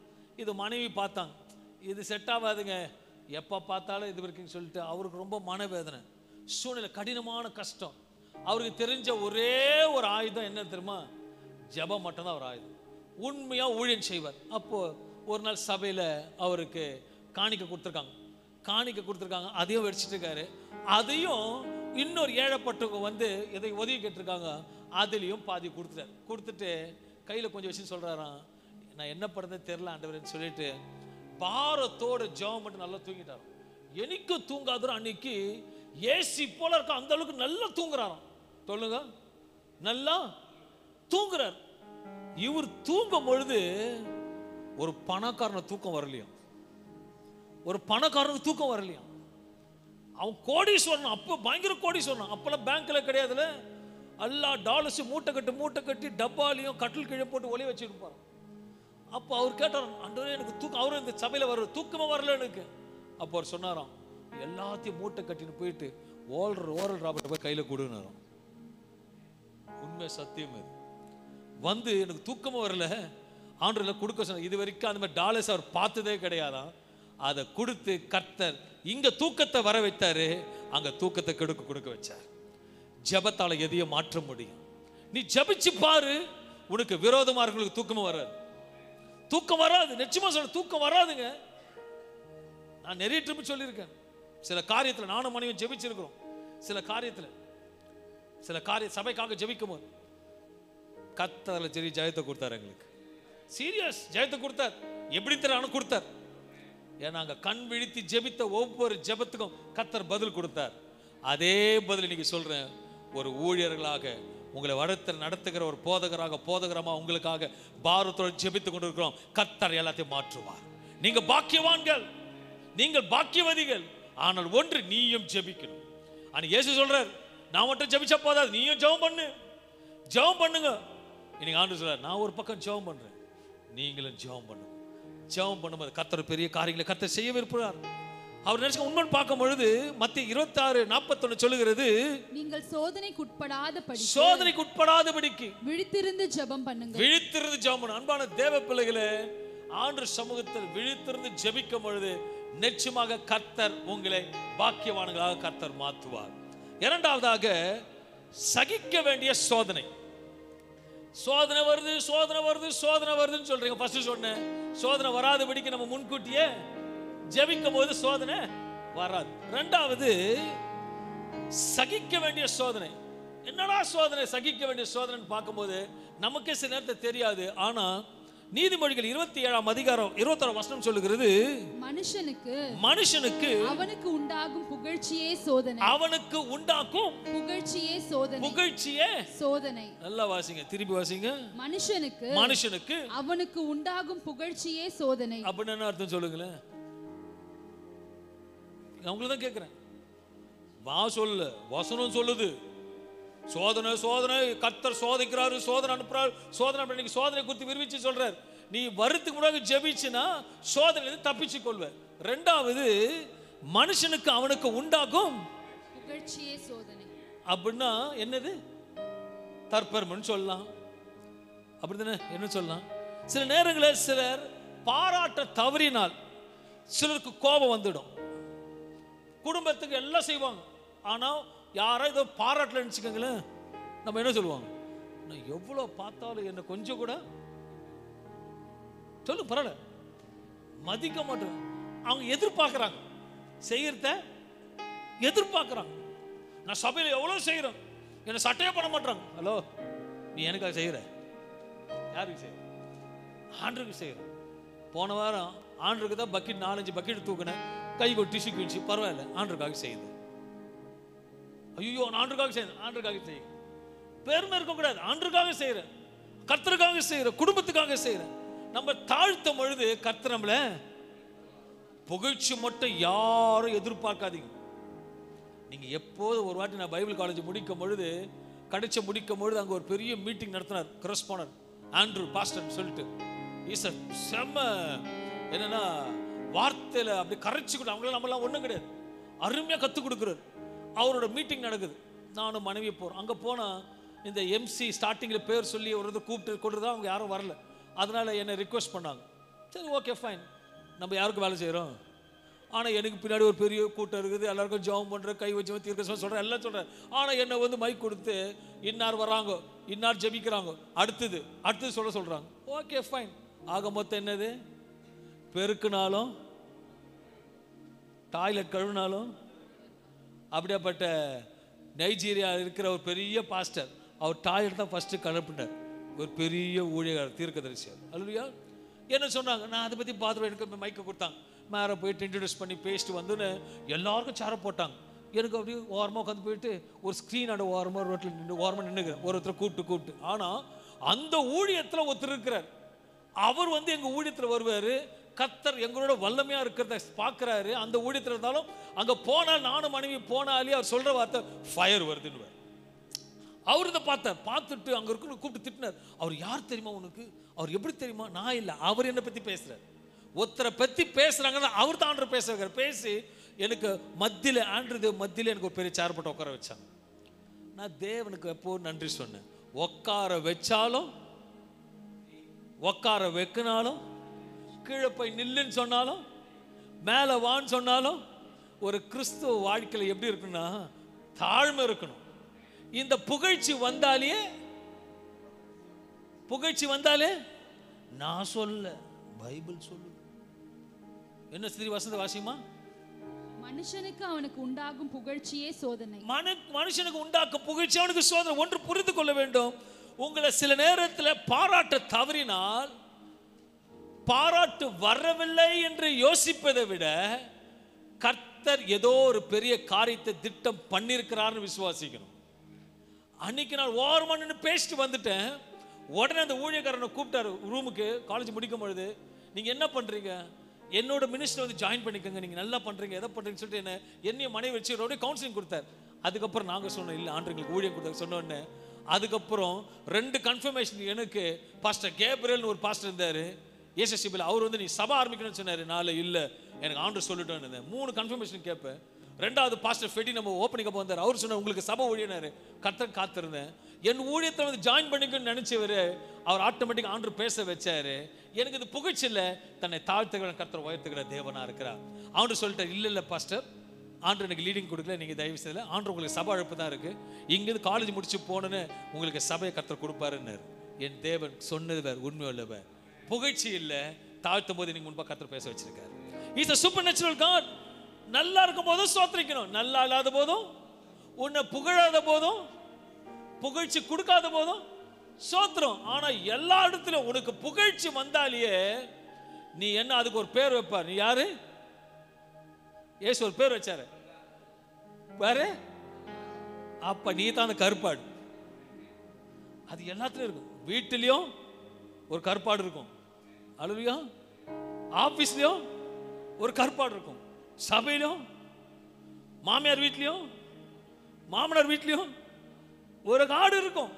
ஆனா இயேசு உன்னோட இருக்காருன்னு நினைச்சுக்கீங்களேன், அந்த கருப்பாடு ஒண்ணு இல்லை. சீரியஸ். நான் சபையில், இயேசு சபையில் இருக்கும் பொழுது ஒரு சின்ன பிரச்சனை, சபையில் பிரச்சனை இருக்கும் பொழுது அவங்க நிறைய கருப்பாடு வந்துருச்சாங்க. சபையை உடைக்கிறாங்க, எல்லாம் நல்லா இருக்காங்க. என் கூட பக்கத்தில் வந்து ஆளுங்க வேற சபைக்கு போயிட்டாங்க. இல்லை அது சொத்தாங்க இது சொன்ன. நான் சொன்னேன், கருப்பாடு சத்தத்தை கேட்காது, வெள்ளாடு சத்தத்தை கேள், கர்த்தர் நடத்துவார். போன ஆடு திருப்பி மறுபடியும் வந்துருச்சு. அல்லையா? சில நேரத்தில் கருப்பாடு மோசமானது, பொல்லாது, கெடுக்கும். அங்கே போகாத, வேலைக்கு போகாத, உனக்கு உயர்வே கொடுக்கல. ஹலோ, உனக்கு கம்பெனி ஆர்டர் கொடுக்க விரும்புகிறார். அல்லையா? இந்த கருப்பாடு சொல்லும், அந்த கம்பெனி வேலை செய்யாது, வேஸ்ட், எங்கள் கம்பெனி போகாது, உன்னை மதிக்க மாட்டுறாங்க, போகாதுன்றாங்க. ஆனால் சில நேரத்தில் அந்த கருப்பாடை சேர்ந்து கேட்குறதும் சில நேரத்தில் கருப்பாடாயிடும். நான் சொல்லுவேன், ஆண்டவர் சமூகத்தில் தாழ்த்துகிற கர்த்தர் உயர்த்துவார். உனக்கு நல்லா தெரியும், இது பெருமை பேச்சுடா, இது அடிக்கடிக்குன்னு சொன்னால் நீ அந்த கருப்பாடோட சேராத. நீங்க ஆண்டு சொல்றாரு, சில இதை பார்த்துருக்கேன், அப்படி தெரியுமா பிரதர், நான் யார் தெரியுமா பிரதர், அப்படி தெரியுமா பிரதர், அப்படி தெரியுமா, ரொம்ப பந்தா பேசும். நான் ஒரு வாட்டி ஒரு மீட்டிங், பிஷப் மீட்டிங்கில் உட்காந்துட்டு இருக்கேன், சைலண்டாக உட்காந்துட்டு இருக்கேன். ஒரு ஸ்டேஜில் வந்தார், நான் அதை செய்தேன், நான் இதை பண்ணேன், நான் அதை பண்ணேன், இதை பண்ணேன், எல்லாருக்கும் பில்டப் கொடுத்துருக்காங்க. நமக்கு போகணுமா வந்து பாருங்க. என் பின்னாடி ஒரு சத்தம் கேட்குது, என் பின்னாடி ஒரு 2 பேர் உட்காந்து பேசுகிறாங்க. இப்போ என்னென்ன சொல்லுகிறாங்க பேர், ஆனால் உண்மையாக சொல்கிறான்ப்பா. இந்த ஃப்ரண்ட்டில் ஒருத்தர் உட்காந்துக்கிறாரு தெரியுமா, இது வரைக்கும் 5 சபை கட்டி கொடுத்தார், சைலண்டாக உட்காந்துக்கிறாரு இருப்பார். ஏன்னா தன்னை தாழ்த்து கத்த உயர்த்துற தேவனா இருப்பான். புகழ்ச்சி எப்படி போன சோதனைக்கு உண்டாகும். நம்ம புகழாதபடிக்கு வேசிக்கணும், கர்த்தர் சமூகத்தில் உண்மையா இருக்கணும். என் சபை என்று சொல்லி நான் நடத்தினால் நான் தேவனால் அடைக்கப்படுவேன்.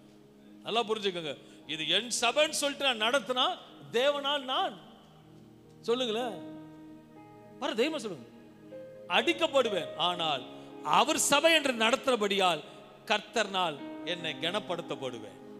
இதுவரைக்கும் ஆண்டவருக்கு நல்ல குடும்பங்களை கொடுத்து கனப்படுத்தி இருக்கிறார். ஏன்னா உண்மையுள்ள ஊழியக்காரன் உங்களுக்காக ஜெபிப்பதும் காலஸ்ட் கொடுத்துரும், கவுன்சிலிங் கொடுப்பதும் எல்லாத்திலும் உண்மையா இருப்பதை கர்த்தர் அறிஞ்சிருக்கிறார். we are transparent to the God.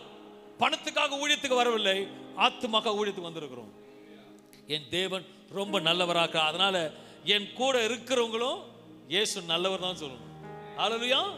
இன்னைக்கு சொல்ற ஆண்டவரே எனக்கு இன்னைக்கு தயவு செஞ்சு தாழ்மையா சொல்றேன், எனக்கு அது இருக்கு இது இருக்குன்னு சொல்லிட்டு எல்லாம் பண்ணீங்கன்னா உடனே சொல்லுவேன், புகழ்ச்சிக்கு சோதனை உண்டாகும். தாழ்த்து, 1 கோடி முதல் தாழ்த்து. ஹல்லேலூயா. 1 கோடி ரூபாய் வருது, 1 கோடி ரூபாய் வருது, வந்தாலும் தாழ்த்து. போதுமா? 1 கோடி வருது.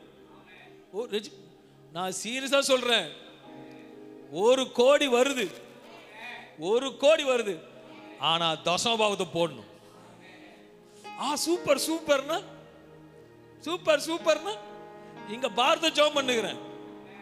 ஹல்லேலூயா. ஏன்னா மனுஷனுக்கு என்ன புத்தி, ஐயோ ஆமா எப்படி சொல்றீங்க, ஒரு குரங்குது தான் 2 கையில பண்ணு கொடுத்தாங்க, கொஞ்சம் கொடுன்னுச்சான், கொஞ்சம் எடுத்துக்கிறேன் குரங்கு. அவர் சொன்னார் கொஞ்சம் எடுத்துனே கொடு, இது கடிச்சுதான். ஐயோ இந்த பண்ணு பெருசா இருக்குது, இது கொஞ்சம் கடிச்சுதான். ஐயோ இந்த பண்ணு பெருசா இருக்கு, இது கொஞ்சம் கடிச்சுதான். திருப்பி ஐயோ இந்த பண்ணு, லாஸ்ட் பண்ணே கொடுக்கலையா. நம்ம அம்படப்பட்ட ஆள் கிடையாது, ஓகேவா? ஏன்னா உங்களுக்காக முழங்காட்டு இருக்கேன். அவனை உண்மையா சொல்றேன், 1 கோடி ரூபாய் யாருக்கோ வருது. ஹல்லேலூயா. 50 கேட்க மாட்டேன், பக்குன்னு ஆயிடும், ஹார்ட் அட்டாக் என்றோம். நான் கேட்க மாட்டேன், நீங்களும் கொடுக்க மாட்டீங்க தெரியும். ஹல்லேலூயா. பாதி ஐயோ சொல்லத்தான் முடியுது பிரதர், அதுக்கப்புறம் ஆல் லெட்டர்ஸே காணும், எல்லாம் காலியான பிரேவரம் பாஸ்டர் கொஞ்சம் ஓகே என்ன பண்றது, எல்லாம் நம்ம பொறுங்க. நம்ம பிள்ளைங்க உங்களுக்காக ஜெபிக்க மாட்டாங்க. நான் உண்மையா சொல்றேன், எனக்கு உண்மையா நல்ல குடும்பங்களை கொடுத்துருக்காரு. எனக்கு எதனா ஒன்று தாங்கிறது, செய்யறது, கொடுக்கறது, எல்லா பிள்ளைங்களும் அது வேணும், பிரிண்டர்ல ஒன்று வாங்கி கொடுத்துருவாங்க, அது சிஸ்டம் இல்லை ஒன்று நான் கொடுக்குறேன். எப்படின்னா நல்ல குடும்பங்களை, உறவுகளை, ஏன்னா நான் தேவனுக்கு உண்மையா இருக்கிறதுனால எனக்கு உண்மையுள்ள குடும்பங்களை கர்த்தர் கொடுத்திருக்கிறார். ஹல்லேலூயா. நான் எதுவும் எதிர்பாராத இது வரைக்கும் சபைக்கு முன்பாக இது வேணும் வாங்கி கொடுங்கன்னு கேட்டதே கிடையாது. சொல்லுவேன், ஆண்டவங்க பேசுவாரு, இங்க வந்து உட்கார, ஏன்னா அதுவே ஒரு சாட்சி, கர்த்தர் எங்களோட இருக்கிறாரு. ஹல்லேலூயா. மனிதன் புகழ்ச்சி விரும்புவான், எவன் புகழ்ச்சி விரும்புகிறானோ அவன் பிசாசு தந்திரத்தில் மாற்றிக்கொள்ளுகிற தேவனாப்பான். அன்பான ஏனென்றால் அநேக புகழ்ச்சினால் வரும், அதே சமயத்தில் பெருமை அகந்தினால கீழே தள்ளப்படுவீர்கள். ஒரே ஒரு காரணம் சொல்ல இருக்கிறேன், அத்தனை எழுதின ஆக்கியோன் சொல்லுகிறார், ஒரு மனிதனோட புகழ்ச்சி வருமானால் அது சோதனை உண்டாக்கும். ஹல்லேலூயா. நான் என்று வந்தாலே கூட ஒருத்தன் வந்துருவான். அது இன்னைக்கு ஆண்டவர் சொல்றார், அந்த சோதனைக்கு வராதபடிக்கு கர்த்தர் வேலியிருக்கின்றார். வேதத்தில் ஒரு காரியத்தை காண்பிக்க விரும்புகிறேன். ஒரு முறை பாபிலோன் தேசத்தில் மொர்தெகாய் என்ற ஒரு மனுஷன் இருந்தான். அந்த தேசத்தில் ராஜாவுக்கு விரோதமாக 2 பேர் தீங்கு நினைத்தார்கள். அதை செய்த செய்தியானது மொர்தெகாய் காது கெட்டினது. இது ராஜாவுக்கு அறிவித்தான். அதனால் ராஜா தன்னை காத்து கொண்டான். ராஜாவை காத்தவருக்கு மொர்தெகாய் மூலமாக இன்ஃபர்மேஷன் போயிடுச்சு. ஆனா மொர்தெகாய்க்கு எந்த வித கனமும் கிடைக்கல. ஆனா கூட இருக்கவங்களாம் சொல்லிப்பாங்க, நீ தானடா வந்து ராஜா உயிரை காப்பாத்தின, உனக்கு ப்ரொமோஷன் கண்டிப்பா உனக்கு கொடுப்பார், கண்டிப்பா உனக்கு கொடுப்பார். இப்படி தானே பேசுவாங்க. இப்போ நான் இருக்கிறேன், டேவிட் பிரதர்கிட்ட வந்து பெரிய பாதுகாப்புலேருந்து பாதுகாத்துட்டேன். அவர் பெரிய கோடீஸ்வரனாக இருக்கிறாரு, பாதுகாத்துட்டேன். உஷா சும்மா இருப்பாங்களா? எனக்கு அதெல்லாம் கணப்படுறது நினைப்பீங்களா இல்லையா? ஆனால் ஒன்றுமே பண்ணல. பண்ணாத பொழுது என்ன பண்ணா? சைலண்டாக இருக்கணும். ஆனால் சம்டைம்ஸ் பேசுவாங்க பாரு. மொர்தெகாய் பேசவே இல்லைங்க, அப்படியே வயலில் போகிற மொர்தெகாய் பேசவே இல்லை, சைலண்டாக இருந்தான். சைலண்டாக நம்ம கூட சைலண்டாக என்ன பண்ணோம்? சைலண்டா. கர்த்தர் நல்லவர். சொல்லுங்க, கர்த்தர் எப்படி வரு? காத்திருப்பது. மொர்தெகாய் காத்திருந்தான். சரி, நம்மளும் காத்திருக்கணும். நான் இதை பண்ணு, நான் அதை பண்ணேன்னு சொல்லிட்டு பண்ணுவாங்கன்னு பண்ணாத. அல்லையா? பண்ணுவாங்கன்னு சொல்லிட்டு பண்ணாத. பண்றாங்களோ இல்லையோ பண்ணு. இதுதான் தேவனுக்கு பிரியம். ஒருத்தருக்கு மற்றவங்க பார்க்கணுன்றதுக்காக பண்ணுவாங்க. பேனர்ல பேர் பண்ணணும். நான் பார்த்துருக்கேன். பாஸ்டர் நீங்க சொல்லுங்க பாஸ்டர், உங்க பேரை ஃபர்ஸ்ட்ல போடுறேன். எப்பா நான் ஒன்றும் வானா, நீ காசை மட்டும் வாங்கிட்டு போயினே. ஒருவேளை அங்கே பேர் போட்டாங்கன்னு நினச்சிக்கோங்க, இங்கே கீழே உயரன்னு அர்த்தம்.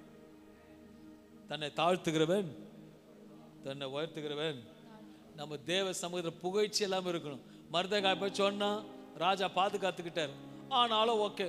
அப்போ சொன்ன தெரியுமா, ஜெபிக்கும் பொழுது, கஷ்டத்தை ஜெபிக்கும் பொழுது ஓரல் ராபர்ட் ஜெபிக்கிறாரு. ஒரு பணக்காரனுக்கு தூக்கமே வரல. மொர்தெகாய் உண்மையா இருந்தாரு, ராஜாவுக்கு தூக்கமே வரல. வேத வசனத்தை வாசிக்கும் பொழுது, அதை பார்க்கும் பொழுது, எடுத்து வாசிப்போம். 1 தீமோத்தேயு இல்ல எஸ்தர் 6ஆம் அதிகாரம் 1-3 வசனங்களை வாசிக்கும் பொழுது, அந்த ராத்திரியில ராஜாவுக்கு நித்திரை வராதபடியினால் காலவர்த்தமான்கள் எழுதி இருக்கிற நடபடியின் புஸ்தகத்தை கொண்டு வர சொன்னான். அது ராஜா சமூகத்தில் வாசிக்கப்பட்டது. அப்பொழுது வாசற் காவலறையில் ராஜாவின் 2 பிரதானிகளாகிய பக்தானாவும் தேரேசும் ராஜாவாகிய ஆகோஸ்வேரின் மேல் கை போட பார்த்த செய்தியை மொர்தெகாய் அறிவித்தான் என்று எழுதியிருக்கிறது வாசிக்கப்பட்டது. அப்பொழுது ராஜா இதற்காக மொர்தெகாய்க்கு கனமும் மேன்மையும் செய்யப்படாதா என்று கேட்டான். அதற்கு ராஜாவை சேவிக்கிற ஊழியக்காரர் அவனுக்கு ஒன்றும் செய்யப்படவில்லை என்று சொன்னார். நல்லா புரிஞ்சுக்கங்க அன்பான தேவ பிள்ளைகளே. உனக்கு நீ செய்கிற காரியத்துக்கு அங்கீகாரம் கிடைக்காம இருக்கா? நீ விதைத்ததுக்கு அங்கீகாரம் கிடைக்காம இருக்கிறா? நீ விசேஷமாக கொடுத்த காரியத்துக்கு நல்ல பதில் வராம இருக்கா? நீ ஏதோ ஒரு காரியம் நன்மை கிரியை செய்திருக்கிற, உனக்கு வராம இருக்கலாம். ஆனா ஆண்டவர் சொல்றாரு, நான் ஞாபகப்படுத்துவேன். விதைத்ததை தண்ணி ஊத்துவார். நான் இன்னைக்கு ஆண்டருக்கு தீர்க்கதரிசனமா சொல்றேன். அன்னைக்கு யாரை மறந்துட்டு இருக்கலாம். ஆனா மொர்தெகாய் ஒன்றும் சொல்ல, சைலண்டா இருந்தார். ஆனா ராஜாவுக்கு தூக்கம் வரவில்லை. ஆனா புஸ்தகத்தை வாசிக்கும் பொழுது, இவனை கனப்படுத்தணும்னு பார்க்கும் போது, எஸ்தர் 6ஆம் அதிகாரத்துல அதுல 10வது வசனத்தை வாசிக்கும் பொழுது, அப்பொழுது ராஜா ஆமானை நோக்கி சீக்கிரமாய் நீ சொன்னபடி வஸ்திரத்தையும், அது எப்படி என்ன 9வது வசனத்தை வாசிக்கும் பொழுது, அந்த வஸ்திரமும் குதிரையும் ராஜாவுடைய பிரதான பிரபுக்களின் ஒருவனுடைய கையில் கொடுக்கப்பட வேண்டும். ராஜா கனம் பண்ண விரும்புகிறார். மனுஷனை அலங்கரித்த பின் அவனை குதிரையின் மேல் ஏற்றி நகர வீதியில் உலாவும்படி செய்து, ராஜா கனம் பண்ண விரும்புகிற மனுஷனுக்கு இப்படி செய்யப்படும் என்று அவனுக்கு முன்பாக கூறப்பட வேண்டும் என்றான். அப்பொழுது ராஜா ஆமோனை நோக்கி, சீக்கிரமாய் நீ சொன்னபடி வஸ்திரத்தையும் குதிரையையும் கொண்டு போய் ராஜா அரண்மனையில் வாசலிலே உட்கார்ந்திருக்கிற யூதனாகிய மொர்தெகாய்க்கு அந்த பிரகாரமாக செய். நீ சொன்ன எல்லாவற்றிலும் ஒன்றும் தவறாதபடி பார் என்றார். நல்லா புரிஞ்சுக்கங்க. இன்னைக்கு ஆண்டவர் தீர்க்கதரிசன சபையாக்கு பேசுறாரு. உங்களுக்கு யார் எதை செய்வேன்னு சொன்னாங்களோ, எதாவது ப்ராமிஸ் ஆண்டவர் பலிபீடத்தில் சொன்னாரோ, எல்லாத்தையும் ஆண்டவர் செய்ய வைப்பார். தூக்கம் வர விட மாட்டாரு, தூக்கத்தை கொடுக்க மாட்டாரு.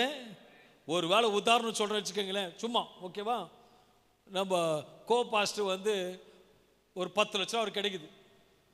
அவர் ஜெபம் பண்றார், ஆண்டவரே எனக்கு 3 லட்சம் போதும், 7 லட்சம் சபைக்கு கொடுக்குறேன் அப்படின்னு சொல்கிறாரு வச்சுக்கோங்களேன். அவர் ஜெபம் பண்ணிட்டாரு. ஆனால் 10 லட்சம் வந்தோடனே மனசு ஜெபம் மாறிடுச்சு. ஆனால் அவர் என்ன பண்ணுவார் தெரியுமா? ஆண்டவர் 10 தூக்க மாத்திரை போட்டாலும் 10 தூக்க மாத்திரை போட்டாலும் தூக்கம் வராது. ஏன் ஆண்டவர் தூக்கம் வரல? முதல் போய் கூடங்கன்னு அந்த ஆண்டவர் சொல்றாரு, நீ எதுக்கெல்லாம் ஜெபம் பண்ண இருக்கிறியோ, எதெல்லாம் நடக்காம உனக்கு வேதனையா இருக்கிறதோ, ஆண்டவர் சொல்ற, நான் பேசிட்டேன்ப்பா, புக்கை இன்னைக்கு படிச்சுட்டேன். ஹலோ, நான் ஜெபத்தை படிச்சுட்டேன். இன்னைக்கு நீ வந்து உட்காரும் போதே எல்லாம் தெரிஞ்சிடுச்சு. நான் சொல்றேன், இன்னைக்கு கட்டளை இட்டார், ஒன்று கூட குறையாதபடி செய். அப்போ ஆண்டவர் உனக்கு செய்ய போறாரு. நீ பாக்கியமான வரப்போற. வரத்துக்கு முன்னாடி ஜெபம் பண்ணு, வரத்துக்கு முன்னாடி நன்றி செலுத்து, நல்ல மகிழ்ச்சியோட துதி, தேவனை சோத்ரு உனக்கு வருது. விசுவாசிக்கிற ஆமேன்னு சொல்லுங்க. சோதனை நீ எப்போ வரணும்? முதல்ல சோதனை வராதபடிக்கு முதல்ல நம்ம ஜெபம் பண்ணணும். புரிஞ்சுப்பீங்க. ரெண்டாவது, புகழ்ச்சி வராதபடிக்கு காத்துக்கொள்ளும். புகழ்ச்சி வந்தானே வரும், சோதனை வரும். ரெண்டுத்து வராதற்கு வேலை அடிக்கும்படி கர்த்தரை கேட்டுக்கொள்வோம். மூணாவது ஒரு காரியத்தை சொல்லி விரும்புகிறேன். ஆபுக்கு 2:3 சொல்லுகிறது, குறித்த காலத்துக்கு. நல்ல மொர்தெகாய் புகழ்ச்சி தேடி போகவில்லை, மொர்தெகாய்க்கு புகழ்ச்சி தேடி வந்தது. நான் சொல்றேன், இன்னைக்கு நீ புகழ்ச்சி தேடி போகாத, புகழ்ச்சி உன்னை தேடி வரும். ஒன்னு ஆண்டவரோட பேசுறாரு. ஆபுக்கு 2:3 சொல்லுகிறது, குறித்த காலத்துக்கு தரிசனம் இன்னும் வைக்கப்பட்டிருக்கிறது, முடிவிலே அது விளங்கும், அது பொய் சொல்லாது, அது தாமதித்தாலும் அதற்கு காத்திரு, அது நிச்சயமாய் வரும், அது தாமதிப்பதில்லை. இன்னைக்கு சபையாருக்கும் கீழே உட்காந்து மேல இருக்கும் ஆண்டவர் ஒரு வார்த்தை சொல்றார். இது விசுவாசிங்க அப்படியே இருக்கும். ஓகேவா? சிலர் கேட்குறீங்க, எனக்கு நடக்கல, எனக்கு ஏன் இப்படி நடக்குது? நீங்க சொன்னீங்களே இழுத்துட்டு இருக்கு, நீங்க எப்பயோ சொன்னீங்க, அது இன்னும் எனக்கு சாத்தியமே இல்லை, பார்க்கல, சொன்னது ஒன்று நடக்கிறது ஒன்று, இப்படிலாம் வந்து உள்ள ஓடிட்டு இருக்குல்ல. ஆண்டு ஒரே ஒரு வார்த்தை சொல்றார், முடிவில் அது விளங்கும், அது கடைசியில் உனக்கு தெரியும் ஏன் இது நடந்ததுன்னு. ஏன் நடந்தது? அல்லையா? ஒரு வேளை உங்களுக்கு இன்னும் கிளியராக உங்களுக்கு சொல்லணும்னு வச்சுக்கோங்களேன். நீங்கள் இருக்கிறீங்க, நல்லா ஷர்ட் அயன் பண்ணி வச்சுருக்கிறீங்க, நாளைக்கு இந்த ஷர்ட்டு தான் போடணும், நாளைக்கு இந்த கோட்டு தான் போட்டுன்னு போகணும், ரெட்டு ஷர்ட்டு ப்ளூ பேண்ட்டு ஏதோ சம்திங் போட்டு அழகாக போட்டுன்னு போகணும்னு நினைக்கிறீங்க. ஆண்டவர் சொல்றார், அப்பா நீ ரெட்டு ஷர்ட்டு போடாத, நீ ஒயிட் ஷர்ட் போடு. நீ போயிட்டு, இல்லை எனக்கு ரெட்டு ஷர்ட்டு தான் வேணும். என்னது? ரெட் ஷர்ட் தான் வேணும். இல்லை ரெட் ஷர்ட் தான். ஆண்டவர் சொல்றார், வேணாமா, வேணாப்பா, நீ ஒயிட்டை போடு. முடிவு தான் விளங்கும். சரி விட்டார். ரெட்டு ஷர்ட்டு உதறும்போது தேள் விழுது. அதனால தான் ஆண்டு கொஞ்சம் ஹோல்ட் பண்ணி வைப்பார். புரிஞ்சுக்கிறீங்க? உங்களுக்கு முடிவில் விளங்குனா உனக்கு கர்த்தர் செய்ய போறார். இசைக்கரியோடு சொல்றாரு, உங்களுக்கு முடிவில் விளங்கும், நிச்சயமா முடிவில் விளங்கும். நிச்சயமா முடிவு ஒன்று நம்பிக்கை. ஆனால் ஒன்று மட்டும் சொல்றேன், திருப்பி திருப்பி சொல்றேன், அது யாருக்கு எதுக்குன்னு தெரியல, பலிபடி எடுக்காத கூட கர்த்தருக்கு ஸ்தோத்திரம் தான். 1 கோடி வருது. நிச்சயமா சொல்றேன், அது எங்கெல்லாம் தெரியாது.